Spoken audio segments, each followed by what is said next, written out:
Hey Nick, it's me, your favorite chef. Now, I hear you're going to visit Ramsay's Kitchen in Boston. Now, you know, young man, that I've put you under the spotlight across many mystery box challenges, so it's time to reverse the tables. You're going to put me under the scrutiny. I can't wait to see what you've got to say. Bring it on, big boy. Thank you, chef. And don't worry, I'll bring the heat. Today, I'll be visiting Gordon Ramsay's brand new restaurant in Boston. It just opened today, and he's giving us the private dining room to experience his very best dishes. And yes, that includes beef Wellington. My God, I'm in heaven. But here's the twist. Gordon has reviewed and criticized my food plenty of times. Nick, seriously, hurry up. Hurry up, Nick. Come on, guys.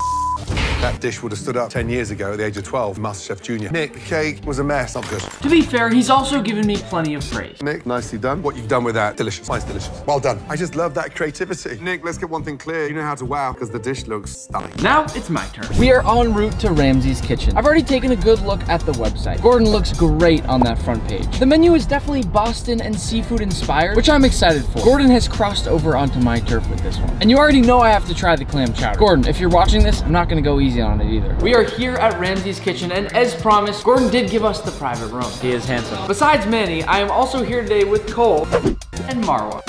The menu looks fantastic, and we want to try the food in 2 different phases today. To start, I want to get a sense of how well Gordon does New England, Boston-inspired food. After all, he's never made a restaurant here before. Second is where it gets exciting. This is what we came here for. We also got a few drinks, but we couldn't get too many because Manny gets tipsy after 1 or 2 sips. Orders are in, now we wait. Welcome to Ramsay's Kitchen. Are you all familiar with Mr. Ramsay? Sometimes. Chef Ramsay created this menu along with some of the most talented chefs to ever enter Hell's Kitchen. And he also decided to add some things that he makes at home in his own kitchen for his family. I've been very heavily recommending the Tuna Tartare. He adds a little dollop of sour cream because he wants you to kind of be transported to the London location where he serves it with sour cream as well. The raw bar has some excellent seafood towers as well if you're interested in a wider seafood selection. We can't start our meal without a few drinks.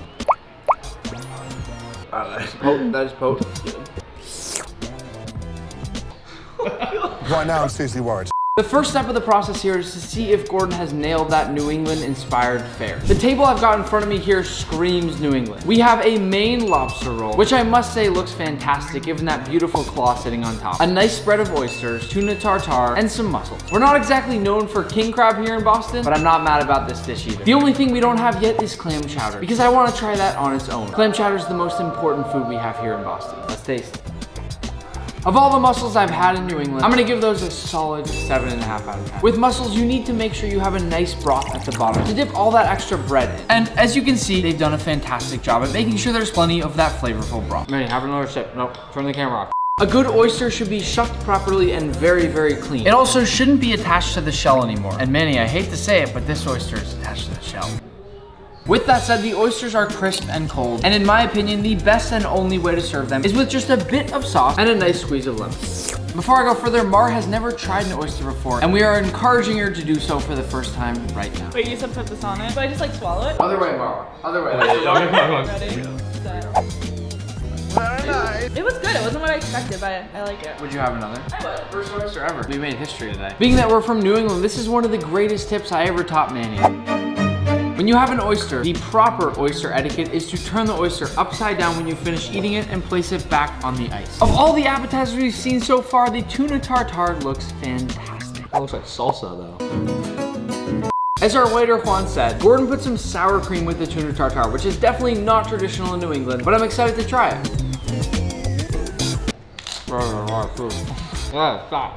Man, I need you to try this. Okay. Oh my god. Good? Really good. What would you give that out of 10? 8.5 out of 10. 8.5 out of 10 is a solid score for tuna tartare in Boston. Yeah. Ooh, that's fire. That's good. The lobster roll here is important. What I'm excited by here is the fact that it's a giant full lobster claw in the actual roll. Usually with lobster rolls, you can't see too much of the actual lobster. I like food that shows what you're actually eating, and this does exactly that. Everything is fantastic about this lobster roll, even extremely unique given the mustard they put in there. But I would love a slightly warmer bun. We did take a while to eat it though. You're fired. Get out. The main event. Wow, that's pretty cool. Thank you. Little different, you know? People in New England, and especially Boston, live and breathe clam chowder. Naturally, you have to pour some oyster crackers over the top for a bit of texture. And I will say, I love the fact that they presented the clam chowder in a fun way and also gave us those nice shells where we can see actual real clam, just like that lobster roll.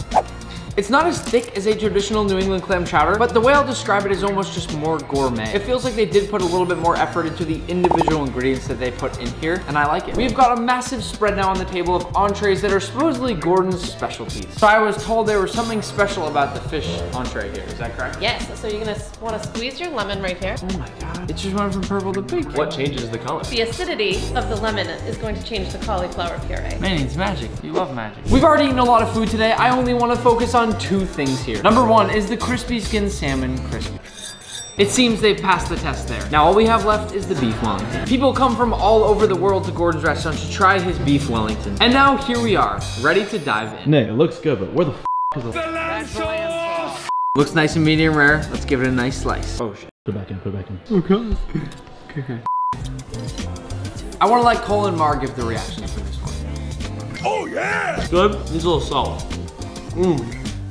This is also my first time having beef Wellington. Good? It's actually really good. What's the rating? 9 out of 10. Good job, Gordon. Those entrees were fantastic, but naturally we could not end it without a sweet note. This here is Gordon's famous sticky toffee pudding. Oh man, Manny, open up, open up. Holy f***, yeah, this is good. Give me some more. Okay. No. I want to give a huge thanks to Gordon's whole team for letting us come in today, and remind you not to forget to toss a like on the video. Happy cooking. Manny, Oh, Manny, I told you we couldn't park. I thought we could park here. Fired. I'm not kidding this time. Fired.